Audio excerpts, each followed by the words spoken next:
Hi guys, laing adlaw na usab. So for today's video is mag-install ta og kitchen cabinet door. So atong buhaton ani is ato sa ning sukdan aron makahibaw ta nga diha dapit nato buslutan aron diha nato i-install ang hinges nga mo'y magsilbing holder sa atong kitchen door. Ato ni siyang buslutan guys gamit ang atong barina. So mao ni ato mga hinges nga paggamiton.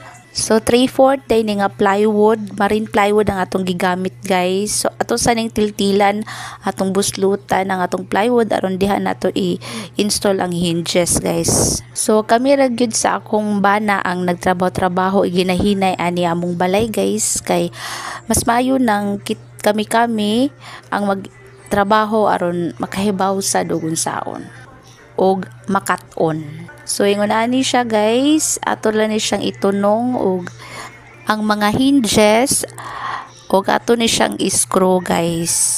So pagsugod pa lang gid ani among balay guys og tukod, akong bana ra gid ang naghinay-hinay ani og panday kay kana laging wala tay ikasuhol sa mo trabaho. So Sabado Domingo yung day off mo ra gud pud na yang itrabaho. So pila gud pud ni katuig trinabaho ang among balay guys ug hinay-hinay hantud siya mahuman. So ato nang na-screw guys ug ayan ato nang nasabit ang atong kitchen door. So kung tan-aw nato guot ra siya inig open or luag ra ba siya, so pwede ra to na siya adjustan guys. Ato lang siyang i-adjust gamit ang screw. Pwede na to siya gutan o ganahan ta og fit or tuluagan kung tanaw na to guot-guot siya o lisod siya abrihan o wala pa siya na pantay.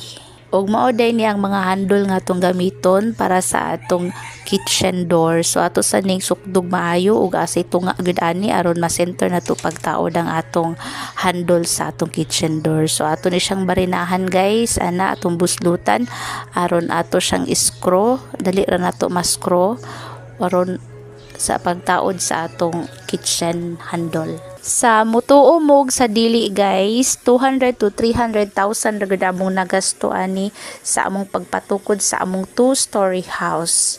Tungod kay wala kayo mi nagpa-labor guys. Akong bana ra gyud ang mostly ang nagtukod og hinay-hinay sa among balay. So nagpatabang man tuod siya sa iyang pagumangkon, abungang papa o iyang brother-in-law. So mao ra siya guys, ana nataod na ato ang kitchen door, cabinet door. So thank you guys.